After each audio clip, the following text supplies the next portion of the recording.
额娘真是高兴得太早，以为皇帝能懂克制，更加沉稳有度。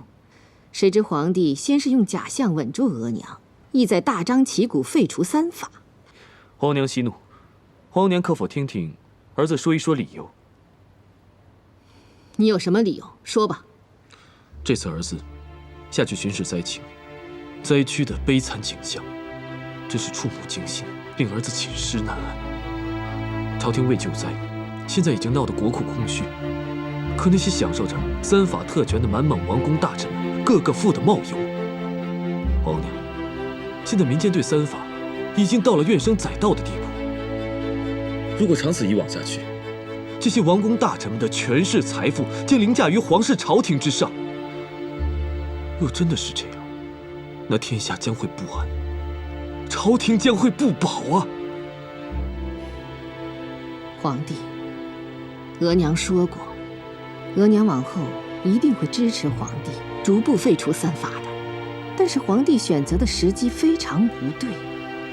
说轻点儿，皇帝是在自捅马蜂窝；说重点儿，皇帝你在自掘坟墓。儿子绝不是自掘坟墓，儿子是想杀出重围，痛击恶人。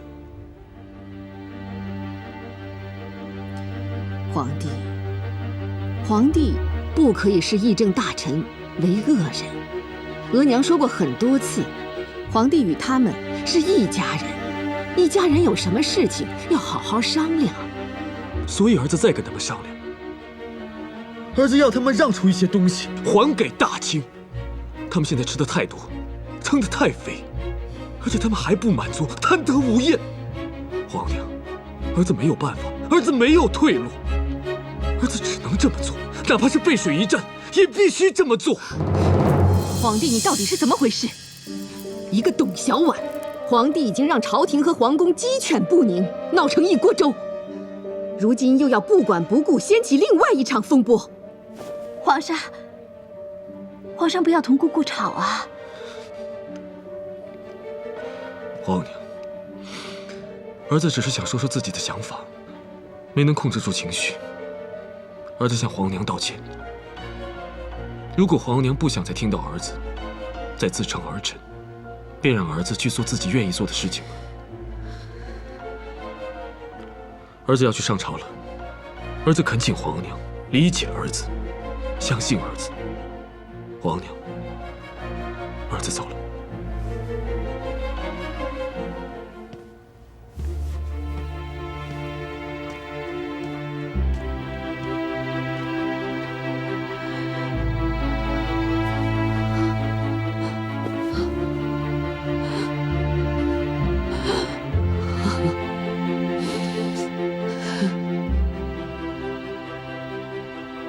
简亲王嫉妒所拿内阁大学士议政大臣洪承畴一事，经朕着人查明，洪承畴救下2个逃奴，情有可原。简亲王捉拿洪承畴之后，曾有折上奏，奏明要依大清律法，立即问斩洪承畴。可朕认为洪承畴并无罪过，因此朕在简亲王的奏折上批了几个字：简亲王杀人太随意，洪承畴并无罪。嫉妒，你对朕给你的朱批接受吗？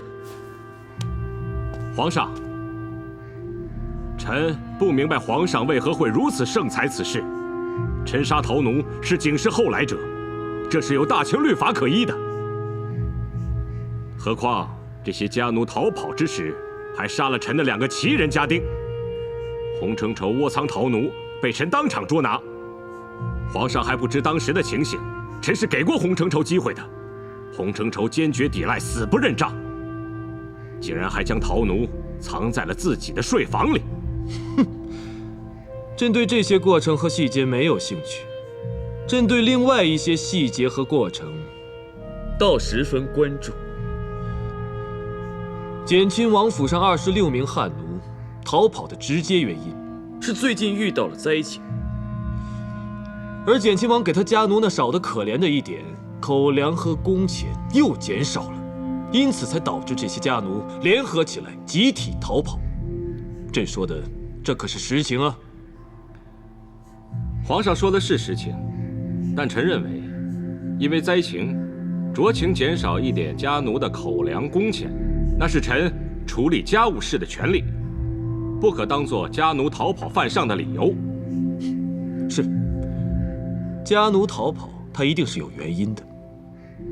最近京城一带遇到了一些灾害，所有王府跟简亲王家里是一样的，为何单单简亲王家里出现了大规模的汉奴逃跑事件呢？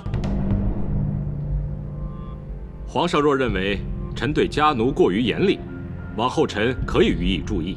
但是臣认为这件事的重中之重是朝中大员洪承畴私自窝藏逃奴。窝藏逃奴与逃奴同是死罪，这是大清律法白纸黑字写明的。皇上御批臣的奏折，竟然说洪承畴无罪，这让臣无法理解。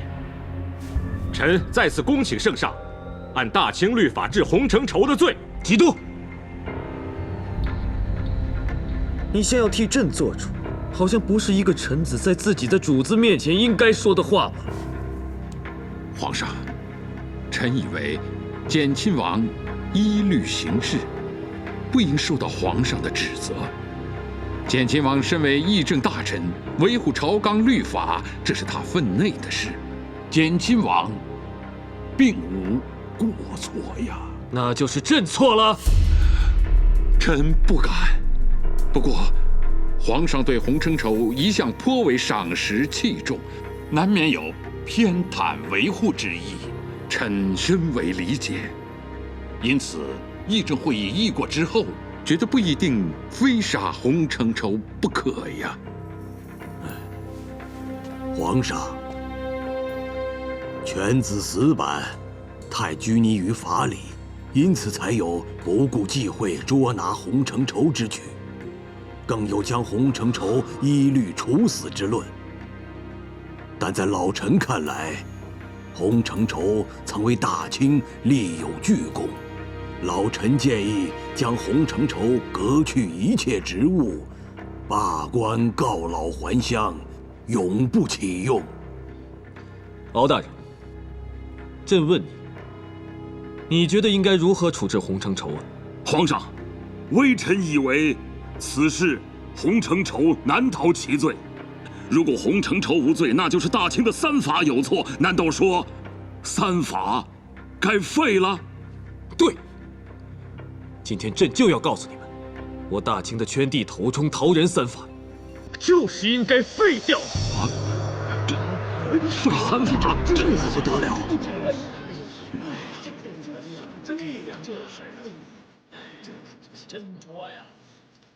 诸位爱卿，议政大臣洪承畴，他对三法的弊端深有体悟，因此他上了折子。刘光才，奴才在。宣读折子。皇上，洪承畴乃戴罪之身，犯罪之人竟敢上折，污蔑非议我堂堂的大清律法，真是闻所未闻的。皇上，皇上，这确实是大大的不妥呀！皇上，臣以为……好了，诸位爱卿，洪承畴到底是不是非议我大清的律法？听完了之后，咱们再议。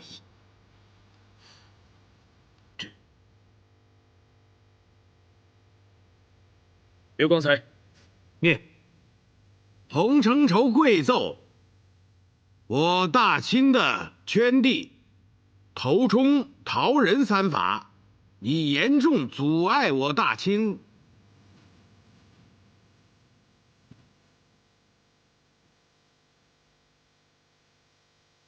苏娜，太和殿那边应该已经闹翻天了。今日皇上和姑姑吵得真是吓人呐！皇上要对议政会议迎头痛击，宣布洪大人无罪，这势必会在朝中掀起惊涛骇浪。姑姑，您打算怎么办呢？皇帝铁了心要这样做，如今只能看形势走着瞧。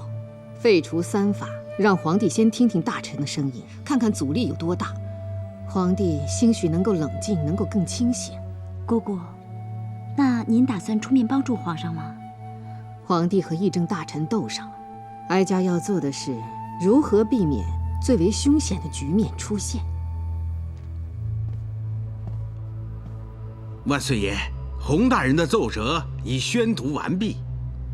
好，朕认为洪承畴的奏折写得甚好，事实清楚，辩理明晰，言辞沉痛犀利，深刻剖析了三法对于我大清造成的危害。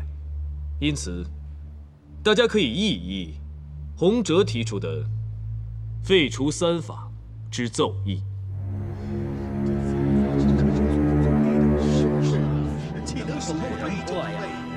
皇上，这件事不可以。废除三法会造成朝廷和天下大乱。皇上想要维护洪承畴之心，老臣十分理解。老臣奏请皇上对洪承畴做出最宽大的处理。朝廷继续任用洪承畴，但是需要官降3级，这是底线了。皇上，郑王爷的提议以仁至义尽，臣附议。臣附议。臣附议。臣附议。臣附议。臣也附议。附议，附议，你们步调一致。释放洪承畴是朕的意见，但朕并没有马上下旨，要立刻释放洪承畴啊！朕之所以这么做，那是因为还要尊重议政会议对此事审议的结果。朕很欣慰各位能够赞同对洪承畴的宽大处理，但若将洪承畴降3级任用，合适吗？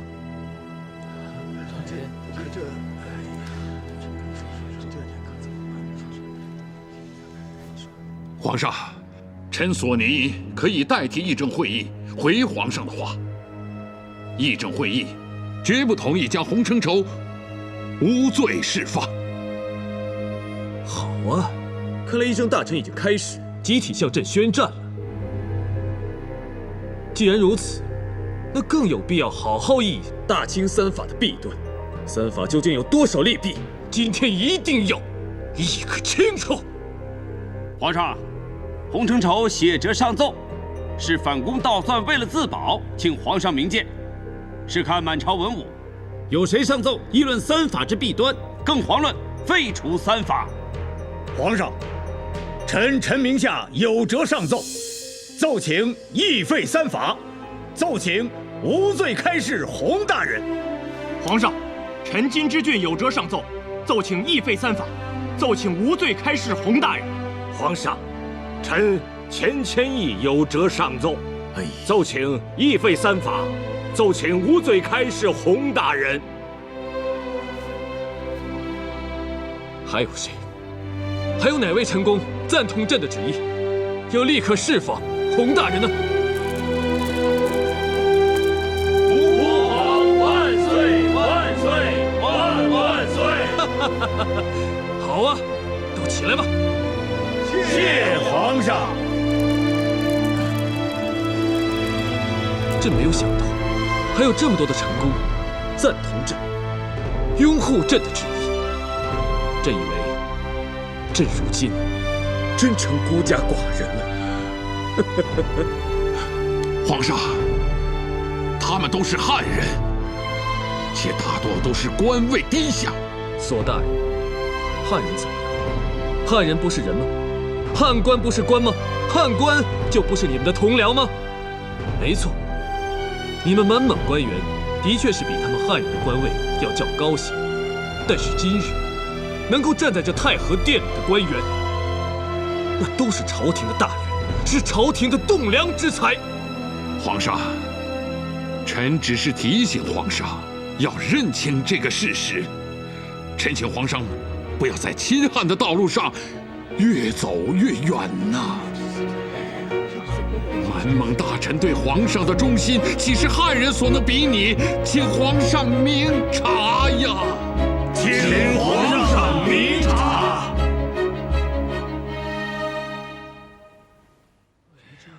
皇上，臣斗胆进言，既然朝中最权威的议政会议已经做出了决议，三法断不能废，断不可议。臣再次恳请皇上收回旨意。季度，你敢让朕收回旨意？你眼中还有朕这个大清皇帝吗？六部五院的臣工们听着，你们不必管议政会议的决议，给朕大议3日，一定要好好的议出这废除三法的利弊。对了，还有，包括简亲王杀了20几个逃奴的事情，究竟该不该杀，也给朕好好议议。皇上，老臣恳请皇上立即收回旨意。三法是绝对不可以废呀！皇上不能在亲汉的路上走得太远了。三法是我大清根本呐！若简亲王依法惩治逃奴都有罪的话，我们满朝的满蒙王公，岂不个个都是罪人了吗？皇上，这是整个议政会议的声音，皇上不可不听不理呀！好，那朕就告诉各位重臣，如果三法不废，大清必亡！啊！你看皇上，这三法绝不能废。对。刘光才，退朝。起驾！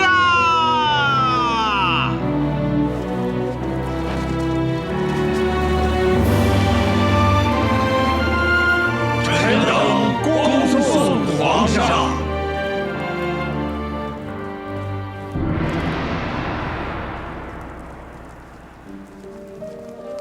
老太太跑哪儿啊？太后是吗？对，各位大人，皇上已将此事告诉了太后娘娘。太后娘娘心口疼的病又犯了。哎呀，这可怎么办？金太医来看过没有啊？太后娘娘最近犯了2次心口疼了，一定要好好的诊治啊。金太医已经来过了。金太医说，太后娘娘需要好好的休息，至少今天是不能够再激动、再操心了。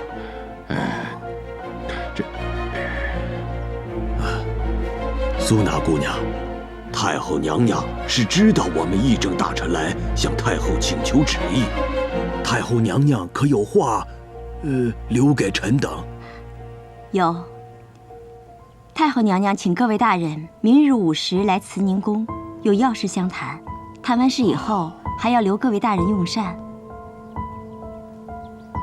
那请姑娘转禀给太后娘娘，明日上午我们几位议政大臣会准时来慈宁宫请安的。还望苏娜转告太后娘娘，安心静养。天大的事儿，有太后和议政会议，一切都会过去的。是啊。谢谢各位大人。走吧，走吧，走吧。哎，回吧，回去再商议商议啊。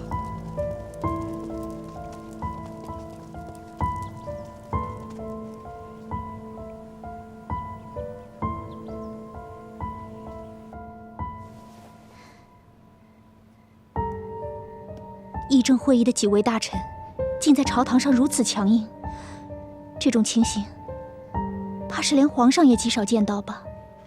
可见废除三法对他们的触痛有多深，打击有多大，与朕对抗到底的决心有多高。6部5院现在正在热议此事。朕今天下午一直在听禀报，一直在看奏折，所以到现在才有时间过来看你。皇上，那皇额娘怎么样？我想这几位议政大臣一定会去皇额娘那里讨说法吧？不错，他们从太和殿出来之后，就直接去了慈宁宫，但是没有见到皇额娘。苏娜姐说，因为此事皇额娘犯了心口疼，皇额娘服了药，正在休息，不能见人。皇额娘心口疼的老毛病又犯了，天哪，这可如何是好？皇上，你怎么看起来神情还那么轻松啊？因为苏娜姐跟朕说了实话，皇额娘其实并未真的犯病，她这么做，只是想躲避议政大臣的怒气和锋芒。这件事情，皇额娘的确很生气。朕担心，如果皇额娘跟议政会议站在一起，那洪承畴的官位能否保得住？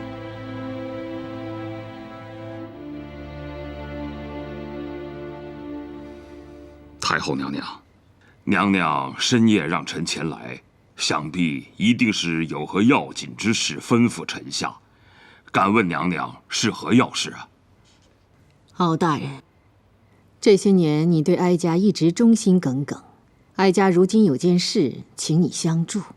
娘娘，当年臣的命是太后您给救下来的，太后有什么事尽管吩咐臣下，臣赴汤蹈火在所不辞。可是皇上在亲汉的路上是越走越远了。今天皇上竟然在太和殿上说三法不废，大清将亡。后娘娘，请放宽心。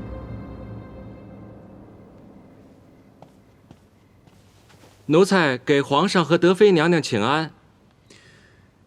柳二云，今天晚上朕就歇驾钟粹宫了。你让婉儿去准备沐浴之事吧。这。皇上还是别歇在小婉这儿了，这要是让皇额娘知道了，一定会不高兴。想让皇额娘高兴啊，那是不可能的。朕歇在你这里，皇娘也不会为此生气。朕已经非常克制了，朕相信皇额娘也不会说出什么的。再说了，皇额娘已经让金太医给朕和你加上了2道铁锁，为的就是不让你怀上朕的孩子。所以现在皇额娘的心里踏实着呢。原来皇上知道小婉在服用金太医的药。朕之前不知道，后来才知道的。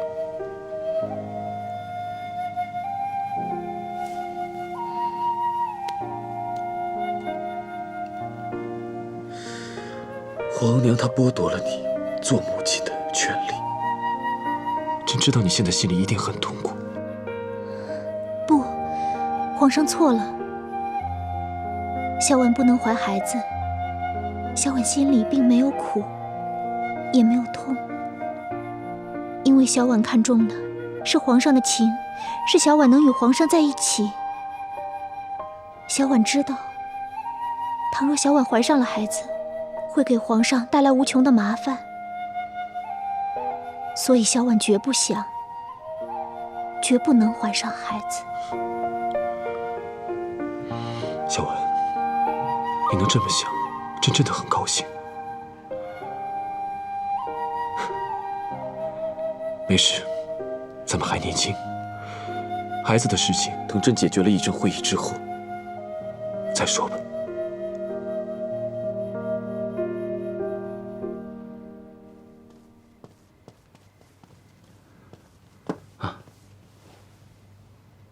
皇上今晚要在德妃娘娘这儿歇驾，你们赶快去准备洗浴之事吧。是。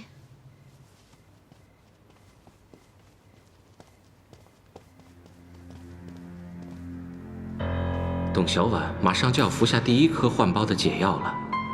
总斗主说过，只要她服下4、5颗解药，便极有可能怀上孩子。待董小婉怀上了孩子，清廷可便要炸开了锅。好啊，真是好啊！太后娘娘吉祥！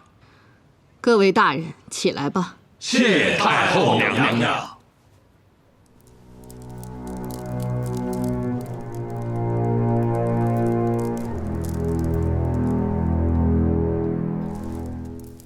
太后娘娘，郑王爷，请坐下说话。啊，谢太后娘娘。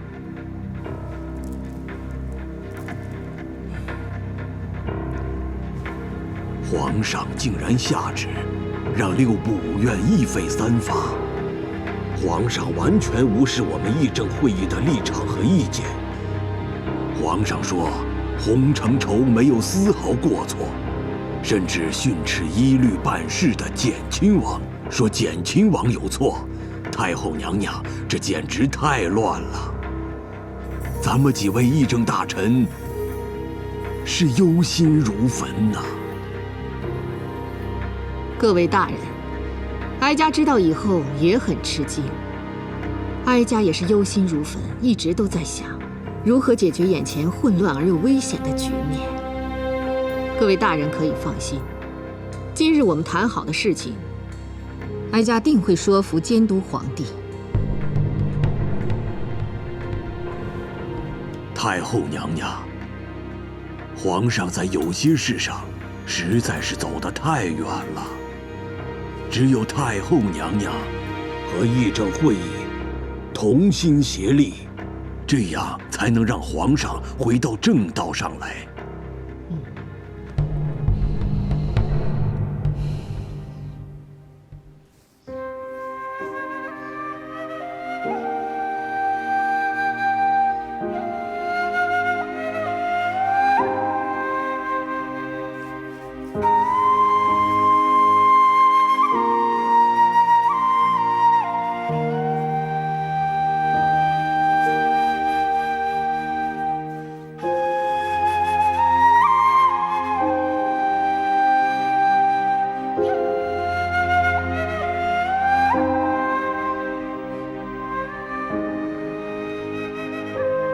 小婉，朕今日这幅字写得如何呀？老实说，皇上今日的字不如平日里写的。哦，为何呀？气不够定。皇上今日写这幅字时，心中另有波涛翻滚，因此不能全神贯注。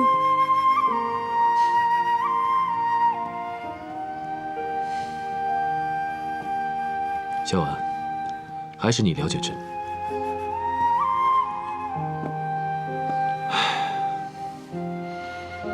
朕现在这心里啊，的确是波涛难平。如今几位议政大臣正在慈宁宫同皇额娘谈话，谈话的内容直接会影响到洪承畴的命运。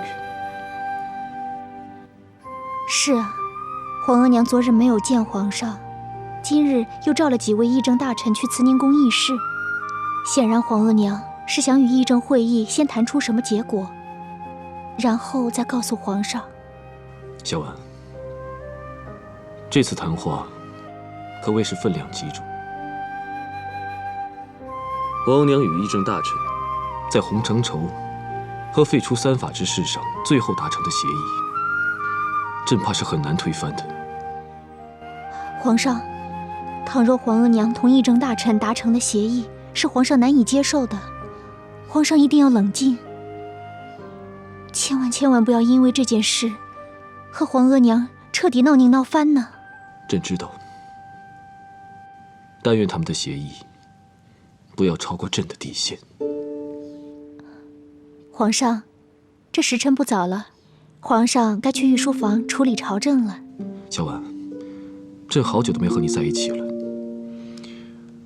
朕还是喝杯茶，跟你说会儿话再走。皇上，茶凉了，小婉让扣扣换杯茶，皇上再喝。各位大人，咱们就先说洪承畴的事吧。郑王爷，哀家想问你一句：若你的儿子下令将陶奴通通杀掉的时候，你碰巧在场，你会不会同意他的做法？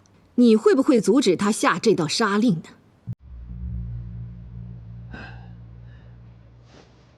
回太后娘娘的话，如果老臣在场的话，绝对不准简亲王将人都杀掉，可以将陶奴追回来，用别的办法惩罚他们。如果要杀的话，就杀1、2个领头羊吧。嫉妒你瞧瞧，你的阿玛都不赞成你的做法。郑王爷，哀家真的希望当时你能在场，那不就可以避免这么大一场麻烦了吗？若不是因为这件事的起因，又怎会牵连到洪承畴呢？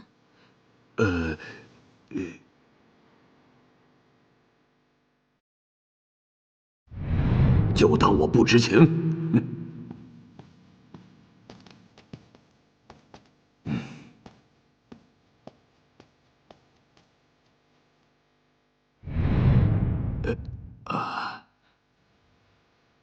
简亲王，你将家中20几个陶奴杀掉，哀家认为你太骄横任性。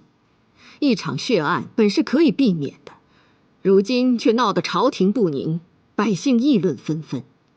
这件事情上，你是否也有点责任呢？太后娘娘，臣是不应该把那些人全部杀掉，可是臣也只依律行事啊，太后娘娘。臣并没有犯哪一条律法。不错，你有律可依。陶人法赋予了你追杀陶奴的权利，但你有权可行，并不意味着你可以滥用权力。太后娘娘，臣有点糊涂了。如果这样看待此事，那的确是简亲王错了。那至少我们几位议政大臣，那也错了。因为我们都是依据大清律法杀过家奴，那就是说，三法错了，三法该废。太后娘娘，这岂不是要大乱吗？是啊，太后娘娘，这岂不是要大乱了吗？鳌拜一直在领会太后娘娘关于大清三法和不要滥用权力的话，这让臣心胸豁然开朗。太后娘娘的话字字千金，语重心长啊。洪承畴的事，太后娘娘有何旨意，请太后娘娘明示臣等。哀家多谢敖大人的理解。哀家想说的是，不要盯住洪承畴不放。洪承畴到底犯了多大的事呢？他无非是救了2个像羔羊一般可怜的人。听说那个女奴肚里还怀着孩子。老实说，如果洪承畴将他们2个赶出去，让简亲王杀掉的话，哀家才会真瞧不起他。太后娘娘这么一说呀，臣心里就更加服气了。不错，洪承畴只是救下了2个羊羔似的可怜人，而且这些陶奴又不是要反我大清，他们不过是求口饭吃，求条命活。他们是实在活不下去了，才冒着杀头的危险逃跑。皇上为何如此愤怒？臣现在想明白了，就是因为简亲王下令杀了那20几个陶奴所造成的。敖大人，我看你是老糊涂了。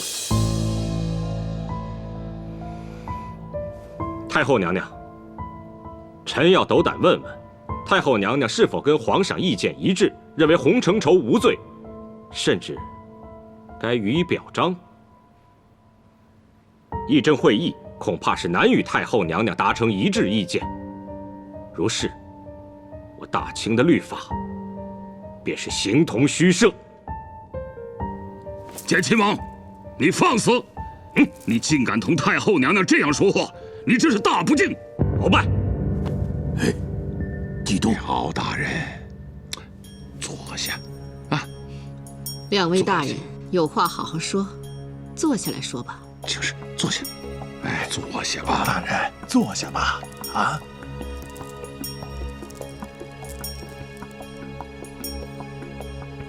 简亲王身为议政大臣，事关朝廷的大计，该说的话应该让他说。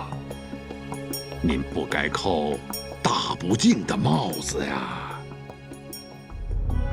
索大人说得对，太后娘娘一再教导臣等要秉公直言，这是在尽忠啊，哪来的什么不敬？臣请太后娘娘明鉴。太后娘娘，臣附议。臣附议。见亲王秉公直言，哀家不会责怪他。如今咱们是一家人，关起门来说话，那哀家就将想法直说了吧。哀家并不认为洪承畴该不受任何惩罚，立即释放。洪承畴无罪，但有过。他的过是对皇帝的某些影响，是皇帝对他的过分信任。议政会议想拿这件事做文章，原因也应该就在此吧。太后娘娘圣明，太后娘娘圣明啊！洪承畴有若干官职头衔，其中最重要的一个便是议政大臣一职，而且他也是汉臣中唯一一个议政大臣。如今朝廷内部关于满汉关系的议题很多，你们一坐在一起议政，洪承畴就会成为你们的眼中钉。好，哀家就替你们将这颗钉子拔出来。我们去掉洪承畴议政大臣一职，大家意见如何呀？太后娘娘圣明，太后娘娘如此处置，再好不过。臣谨遵太后娘娘懿旨。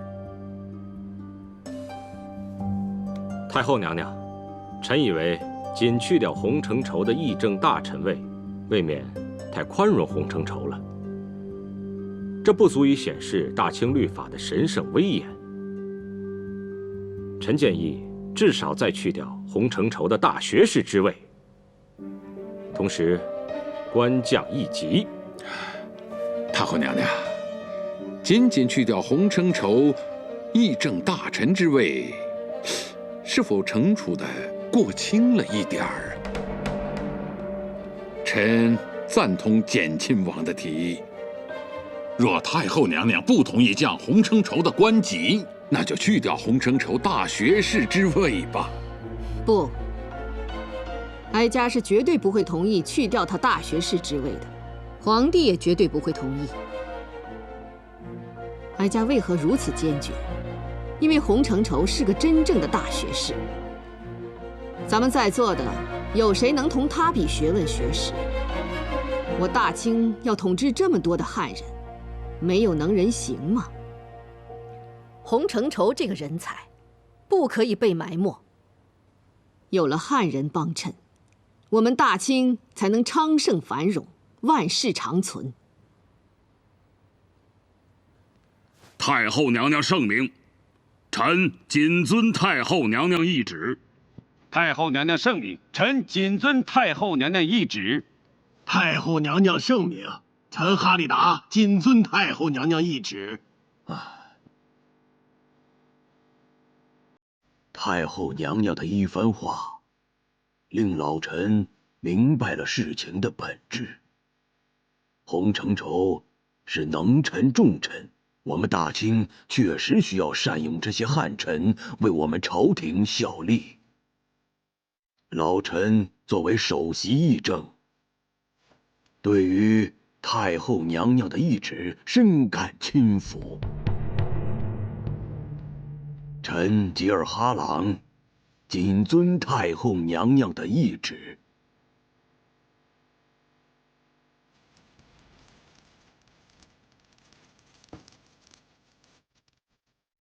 臣等谨遵太后娘娘懿旨。各位大人，起来吧。谢太后娘娘。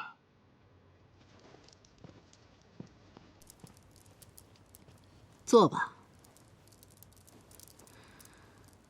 好，那洪承畴的事就这么定了。如今，咱们来说说更重要的事。我们来议一下，如何阻止皇帝废除三法。各位大人可以畅所欲言，将你们心里的话都说出来。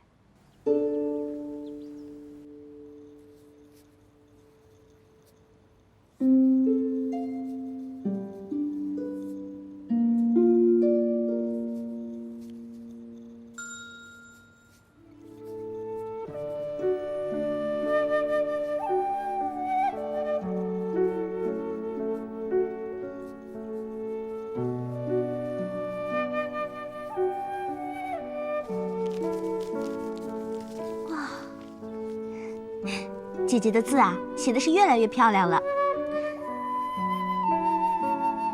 启禀娘娘，兰贵妃娘娘来了，果真妹妹来了。董姐姐，果真妹妹，哎，姐姐原来在练字呀。是啊，姐姐真是好学不倦，这后宫的嫔妃中，就属姐姐的字写得最好了。而且姐姐的琴棋书画，也是样样都很出色。妹妹，你要再夸姐姐，姐姐便无地自容了。对了，妹妹怎么今日又得空来看姐姐？妹妹啊，是想来谢谢姐姐。昨日你命扣扣给妹妹送来的董糖，妹妹都舍不得吃完呢，得放在那儿一点一点的品尝。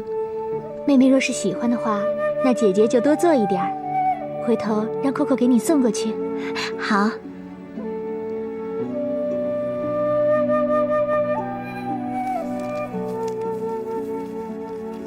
姐姐现在的字真的是写得越来越好了。哎，姐姐最近怎么总练字呢？这是给三阿哥的字帖。这首诗虽然字数不多，可是诗句工整，胜在笔画齐全，且寓意也是极为深远的。这三阿哥确实是一个招人喜欢的孩子。妹妹，倘若妹妹以后生了孩子，姐姐想也一定会像三阿哥一般聪明伶俐。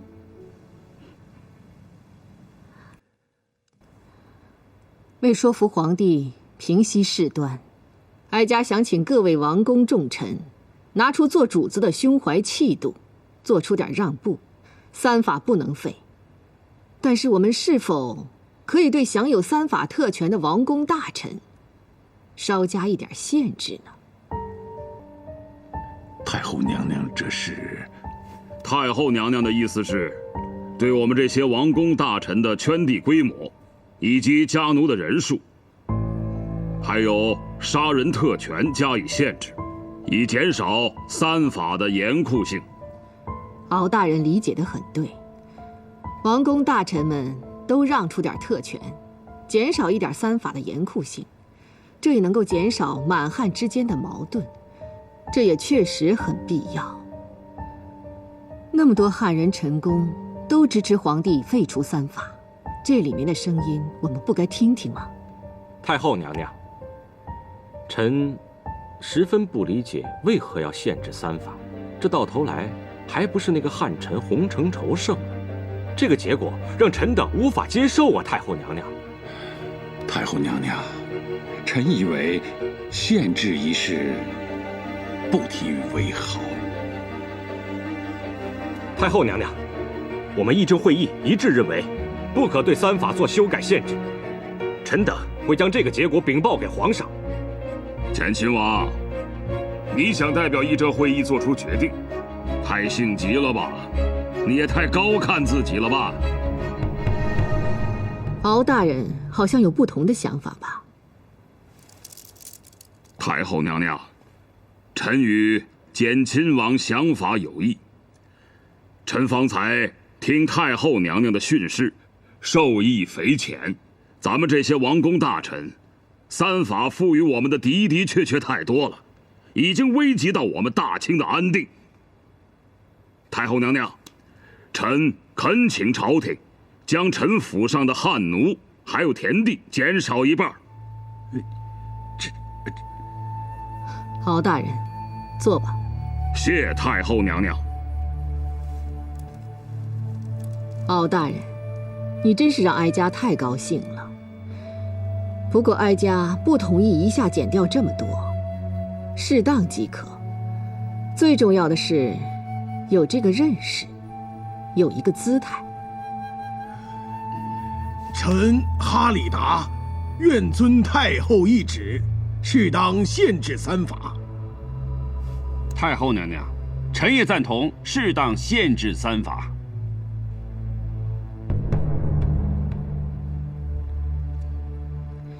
郑王爷、索大人，你们两位大人的意见呢？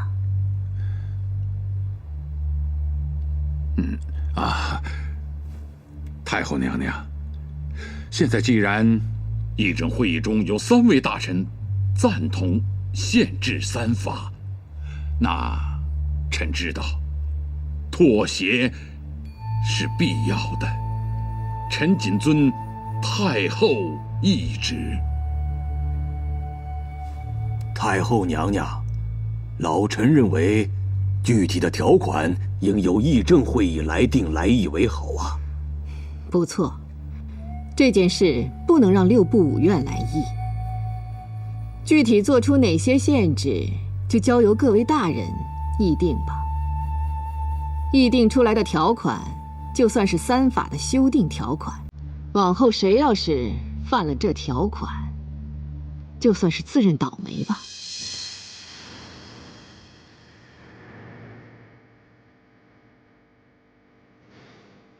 苏娜，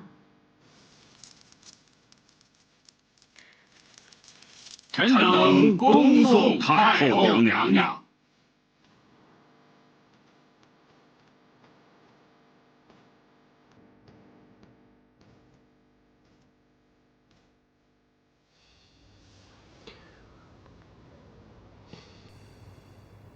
拿掉了洪承畴的议政大臣，议政会议提出的几条限制3法的条款，其实是不痛不痒，做点姿态而已。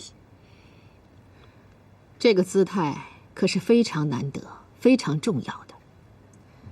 皇帝，这是额娘费尽心机与议政大臣达成的协议，额娘请皇帝不要再有任何异议了。儿子多谢皇额娘为儿子、为朝廷所做的一切。儿子现在就下旨，停议3法。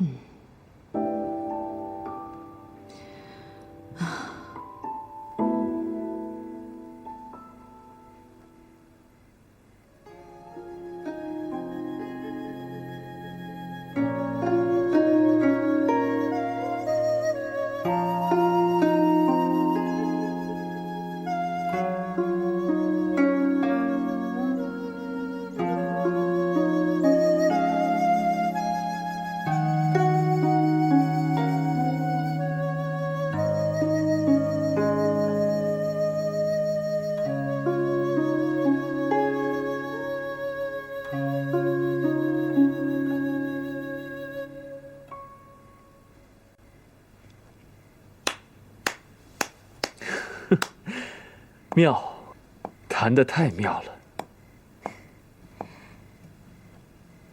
皇上，这茶也喝了，琴也听了，小婉今天身子有些不适，所以不能服侍皇上。皇上去果真妹妹那儿吧，我想果真妹妹她一定很想念皇上。不，今儿这哪儿也不去，就在这儿陪你。皇上，果真妹妹同小婉情同姐妹，皇上在果真妹妹那儿，和在小婉身边是一样的。我想，果真妹妹一定期盼着皇上能够过去。想必果真妹妹已经望穿秋水了。小婉，这后宫众嫔妃个个都希望朕陪着，可你却要把朕往外推。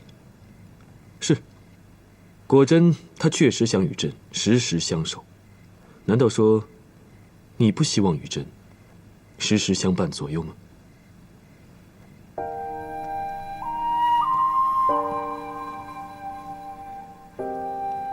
小婉自然希望能时刻陪伴皇上，只是皇上，果真妹妹以前流产过，流产之后，果真妹妹的心情一直郁结不舒，所以小婉希望皇上能够多多陪着果真妹妹。皇上稍作安慰，果真妹妹想必一定会心情舒畅，这身子也好得快些，没准儿果真妹妹这心情一好，还能为皇上诞下龙种呢。这是果真叫你说的吧？皇上多疑了，果真妹妹没有跟小婉说过这件事，她不曾提过。皇上不是也跟小婉说，希望小婉能跟果真妹妹成为一对好姐妹。果真妹妹善良天真，所以小婉也希望果真妹妹能够如愿以偿。再说小婉已经得皇上诸多恩宠，小婉也不敢独享圣宠，所以小婉有此建议，是希望后宫的姐妹能够雨露均沾。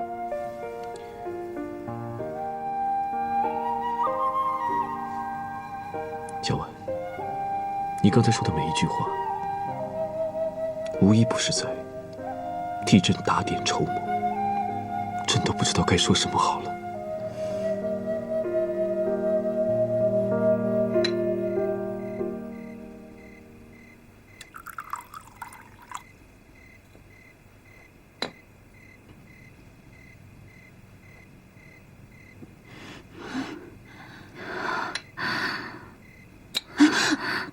主子，别再喝了，伤身子呀。这天气已经转凉了，早些进屋休息吧。没事，主子没事。主子，皇上近日是忙于政务，这些日子除了董小宛那儿，其他宫里都没去过。不过云儿相信，过几日皇上定会来看望主子的。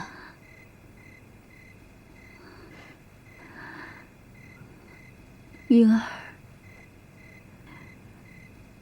你知道主子为什么要喝酒吗？因为只有喝醉了，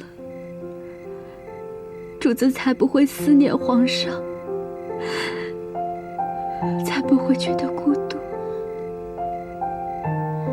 云儿知道，云儿会一直陪着主子的。哎，主子，皇上来了。皇上，臣妾参见皇上。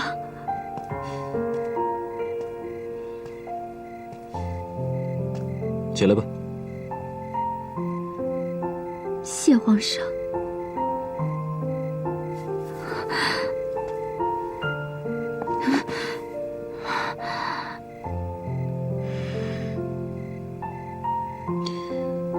怎么，朕来看你不高兴了？皇上，娘娘一直盼着您呢。是吗？这么晚了，你主子一个人在外面喝闷酒，也不回去休息，你也不拦着他，你是怎么服侍他的？奴婢该死！皇上，不要怪云儿，是臣妾自己不想睡，不关云儿的事。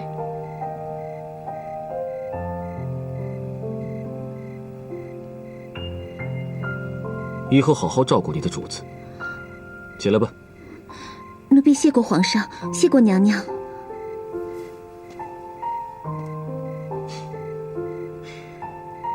小果真啊，跟朕说说为什么这么晚了还不睡，一个人在这喝酒啊？因为臣妾思念皇上，臣妾睡不着。臣妾还以为皇上已经把臣妾忘了。怎么会呢？朕怎么能把朕的小果真给忘了呢？可是皇上好久都没来看臣妾了。朕啊，最近真的是忙于朝政，实在脱不开身。好，朕向果真赔个不是。果真啊，不仅朕很惦记你，你的德妃姐姐她也很惦记你。是吗？冬姐姐她也想着我。走，陪朕进屋说说话。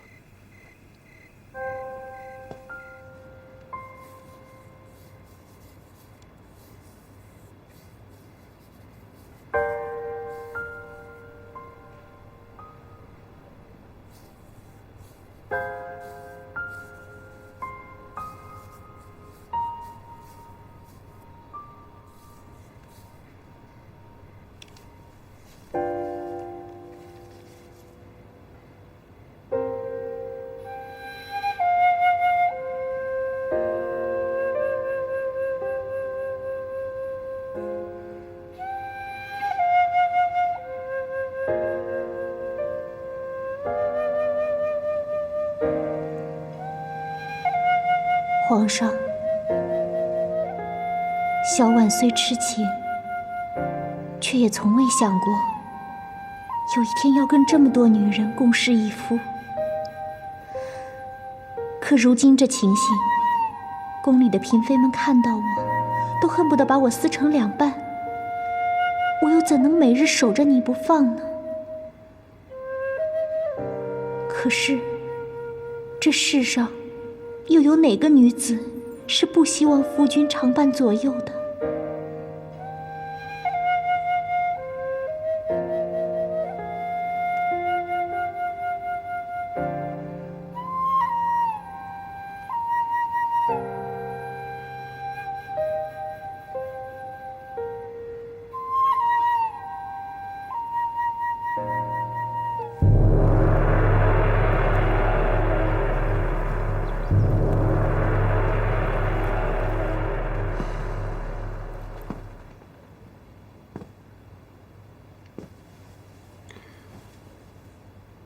洪师傅，朕无能，没能保住你议政大臣之位。皇上千万别这么想，其实皇上已经胜利了。如今三法之事已经提出来，且鳌拜将军也都站出来支持太后，太后压住了议政会议。皇上，这一次的胜利来之不易呀。鳌拜这次算立了一大功，朕一定给他记上一笔。不过，朕现在最担忧的，还是皇额娘同小婉之间的关系。皇上不要心急，慢慢来嘛。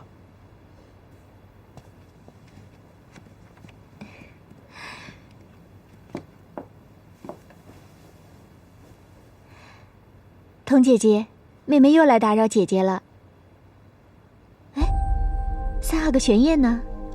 玄烨呀，他在院子里跟师傅学功夫呢。其实我过来是想讨教姐姐一件事，这不三阿哥的生辰快到了，所以我不知道该送他什么生辰礼物好。他是孩子，礼物不要重了，合他心意就好。礼物重了，皇上是不允许的。就是因为这礼物又不能贵重，又要有特色，又要三阿哥喜欢，所以我思来想去都不知道送他什么礼物好。选了好几样，可是我都不太满意。妹妹你好傻呀，三阿哥与你这么亲，你直接问他想要什么不就有了？对呀，还是童姐姐一语道破梦中人。行，那我一会儿等三阿哥回来，我亲自问问他，看他喜欢什么。好。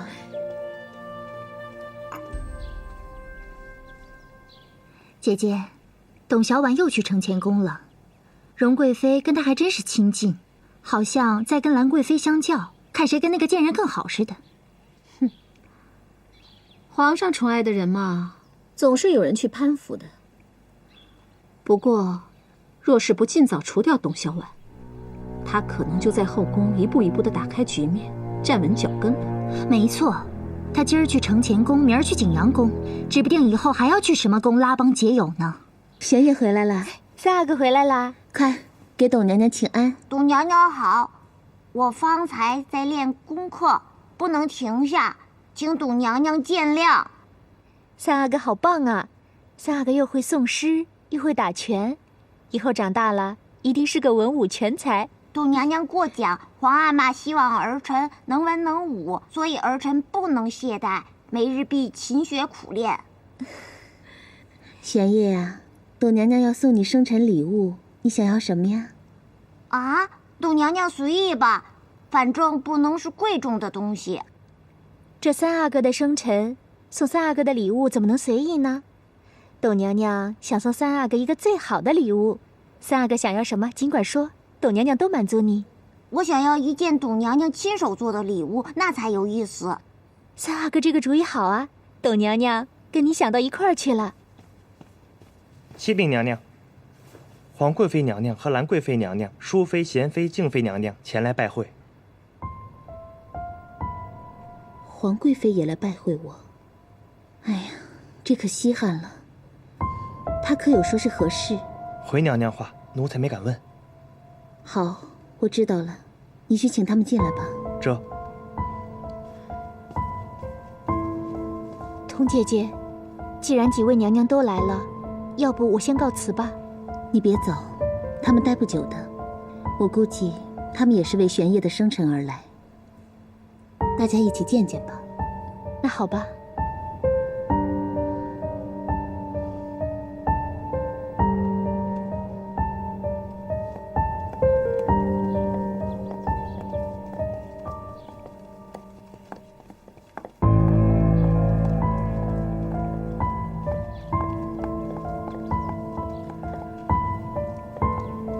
臣妾见过皇贵妃娘娘，免礼。几位娘娘快请坐吧。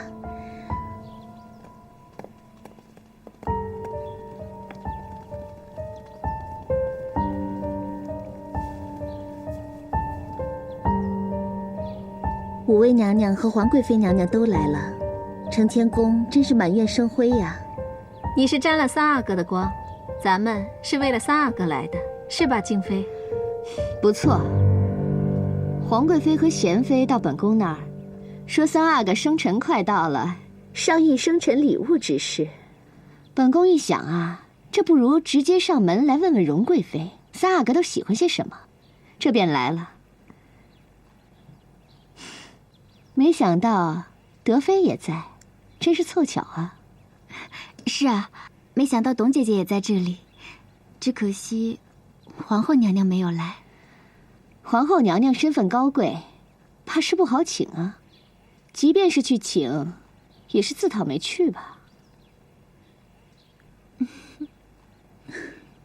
德妃也是来问候三阿哥的生辰，其实离生辰还有好几日呢。几位娘娘真是费心了。三阿哥6岁生辰，那是大事。如今大家都在忙着给三阿哥准备生辰礼物，这不，咱们过来是看看三阿哥想要些什么。皇贵妃娘娘，皇上已经说了，如今闹灾情，这次三阿哥的生辰庆祝要大大从简，就在后宫一家人聚聚就好。皇上对礼物也有规定，不能给三阿哥贵重值钱的东西，一点心意就成。就是因为皇上这道旨意，倒是为难了我们。就算是一点心意，也要三阿哥喜欢才好啊。依我看，德妃已经来了一会儿了吧？想必德妃已经有了主意。我刚才过来也是跟荣贵妃娘娘商量这件事，刚说2句，你们便来了。董娘娘，我已经想好了。董娘娘的书法十分漂亮，我想要董娘娘给我抄20首我最喜欢的唐诗，送给我做生辰礼物。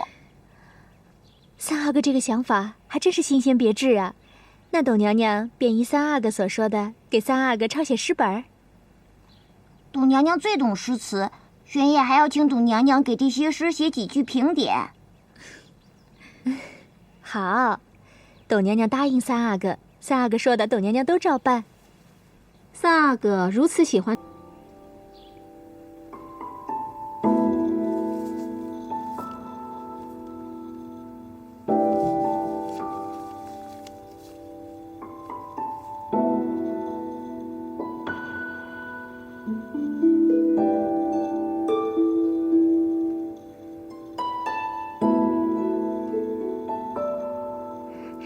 娘娘的字写得好漂亮啊！真是漂亮呢，奴婢亲眼见着这么漂亮的字，一个个写出来，真是万分荣幸呢。告诉你们吧，娘娘这字啊，是能卖大价钱，可以传世的。三阿哥懂字，特意跟娘娘要了这件礼物呢。启禀娘娘，净室房送日用杂货的来了，柳公公让请2个人帮忙。灵儿，你带着蓉儿、春儿一起去吧。是。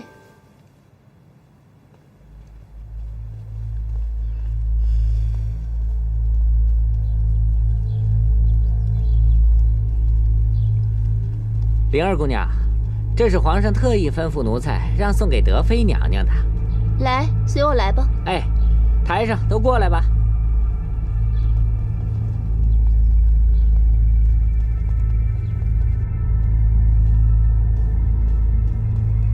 放那儿吧。哎，好嘞。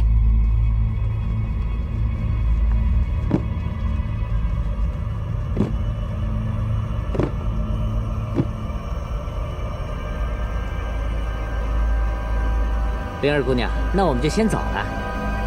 谢谢啊，李公公。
娘娘身体安好，但并没有怀上孩子的脉象。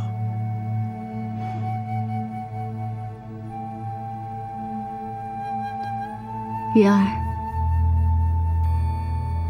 你先出去一下吧，我和冯太医说几句话。是。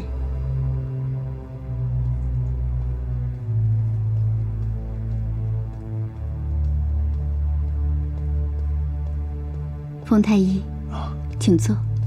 谢娘娘。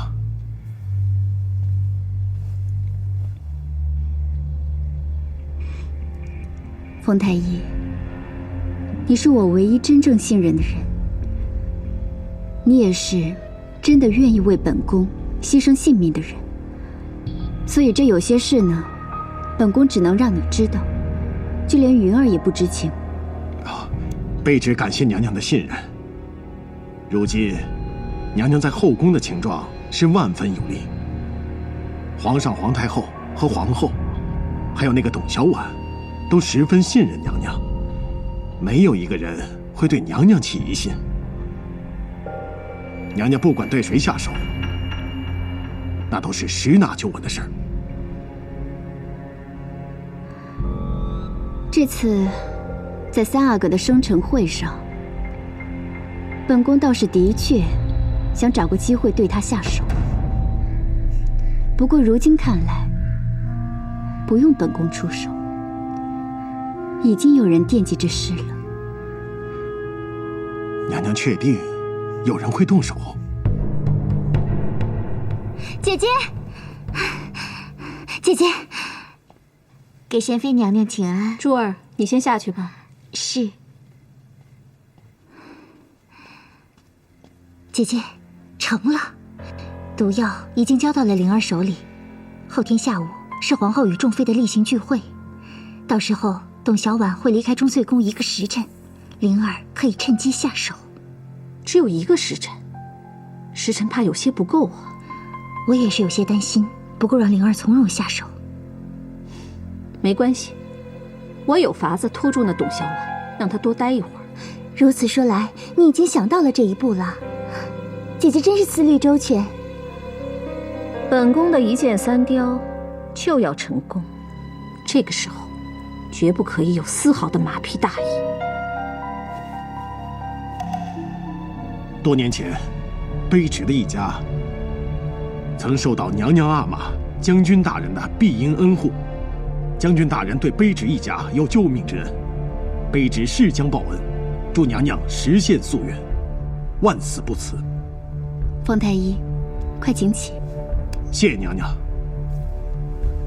可是如今，本宫已是贵妃，而在本宫心里，这毫不起眼的多娜，她竟然也能成为皇后。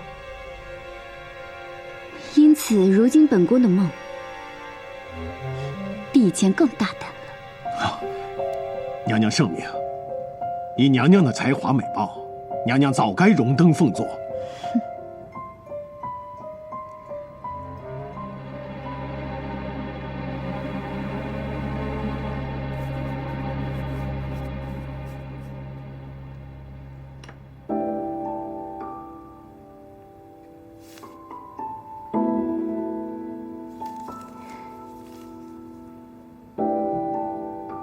这可算是写完了，真是费了我不少功夫呢。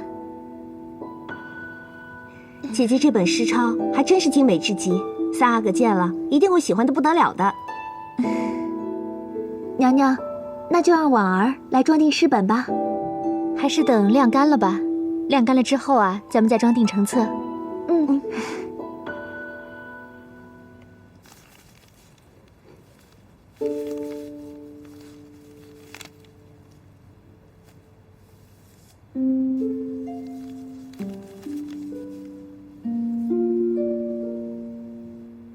这诗本啊，总算是完成了。扣扣，帮我把它收好吧，放在书房里，找个地方放好就行了。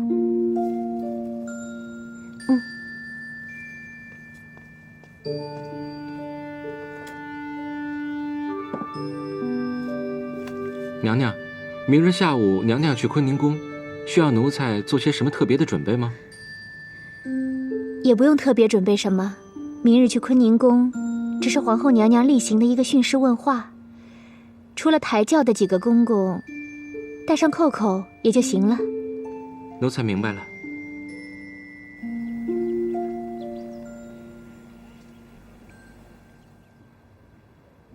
今日大家都聊得很畅快，最近后宫都安宁无事，皇额娘很满意，本宫也很高兴。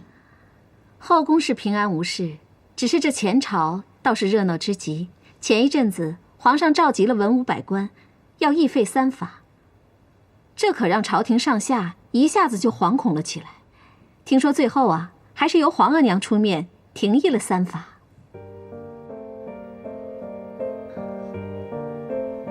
可不是嘛，朝中重臣洪承畴窝藏逃奴犯了事被抓，议政会议一律也杀了洪承畴，是皇额娘救了他。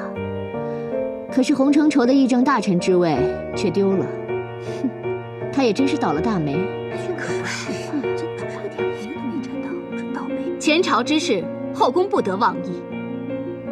前段日子前朝闹腾，本宫领了皇额娘懿旨，还特意跟你们打了招呼，怎么今天又议起来了？皇后娘娘，前一阵子臣妾们也并没有议论三法呀，只是现在事情都已经过去了，大家议议倒也无妨，听一听各位姐妹们对废除三法的想法，应该很有意思。就是啊，皇后娘娘，咱们该聊的事情都聊完了，这闲着也是闲着，聊点有意思的事儿也无妨啊。对呀，好吧，既然这事儿已经过去了，你们想聊那也无妨，只是不要有什么不同的意见，可别起了争执才好。这里面只有德妃一人是汉人，恐怕只有她一人对这三法有不同的看法吧。冬姐姐，都是玩笑的话，你不用太在意。多谢兰贵妃关心，此话题本宫也不想多议。兰贵妃和德妃真是同心同德呀，生怕这德妃吃了一点亏。不知道兰贵妃对这三法有何见解呀？本宫对三法呢，并无见解。本宫也不懂何为三法。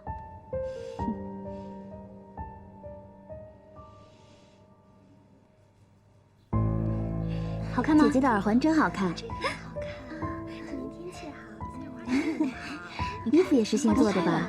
多漂亮！这个真好看，我也很喜欢。真好看，是吧？不错，看我戴好看吗？好看啊！海儿，这样有颜色的更好。我这个衣服啊，是德妃娘娘特意找人给我做的，她特别。海儿姐，你瞧这云儿，不过来同我们说话，反倒与那个汉女在一起窃窃私语，哼，真是奇怪。主子跟主子好，奴婢跟奴婢好，这不奇怪。看看这朵，这朵最大了，看我去教训教训她。你如果喜欢我这样的话呀，那我照这个圆圆，买一个送给你，好不好啊？真的吗？太好了，那说定了。云儿，你不过来同我们说话，反倒与这个汉女奴婢在一起，你不显得脏啊？珠儿姐姐，我们没聊什么。我们聊什么了？用跟你汇报啊？大胆奴婢，敢这样和皇贵妃的侍女说话？我是奴婢，你是主子吗？说我脏，你干净吗？我告诉你，本姑娘比你干净10倍。扣扣姐，大胆奴婢，你看我怎么收拾你！打我！别打了，别打了，打起来了！别打了，你打我！我凭什么不能打你？住手啊！打我！别打了，打死你！你们别打了！试试看吧，扣扣姐，你让你欺负我！你打我！哎呦，打得好凶啊！让你欺负人，你敢欺负人？别打了，别打了，走开！哎呀，孩儿姐姐怎么办啊？欺负人！别打我！就是你！孩儿姐，救命啊！快来人！把扣扣给我抓起来！皇后娘娘，若没什么事的话，臣妾想先告辞回去了。德妃好无礼呀！我们姐妹们聊得正开心呢，皇后娘娘都还没有发话，你倒想先行告退了。本宫也没有什么事了，想走的都可以走了。皇后娘娘，皇后娘娘，启禀皇后娘娘，皇贵妃娘娘和德妃娘娘的侍女在院子里打起来了。怎么打起来的？谁把谁打了？先是拌嘴，后来便扭打在一起打起来了。珠儿她打不过扣扣，扣扣她太能打了。皇后娘娘，一个汉女奴婢，竟然敢殴打本宫的侍女，这个扣扣向来无礼，必须严惩。皇后娘娘，扣扣一定是受到极大的委屈才会出手还击的，何况事情尚未查明，等娘娘明察后再做定夺不迟。董小婉，你的侍女都是被你惯的，本宫今日不好好的惩罚一下她，誓不罢休。好了，你们都坐下吧，本宫会公正的处理此事的。是。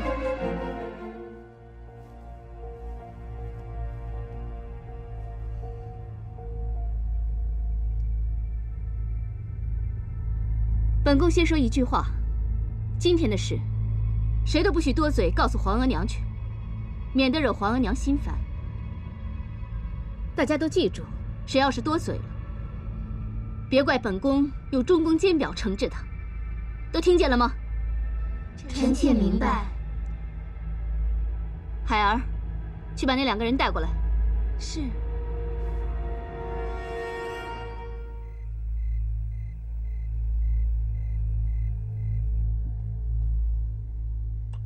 姐姐喝茶。你看看你，今天又被训斥了一顿，还差点要挨打。你那小脾气啊，以后好好改改吧。姐姐，那是珠儿先挑的事儿，她是故意找我茬的。不过我也没吃亏，我呀迎头痛击，大获全胜。听你这口气，还颇为得意似的。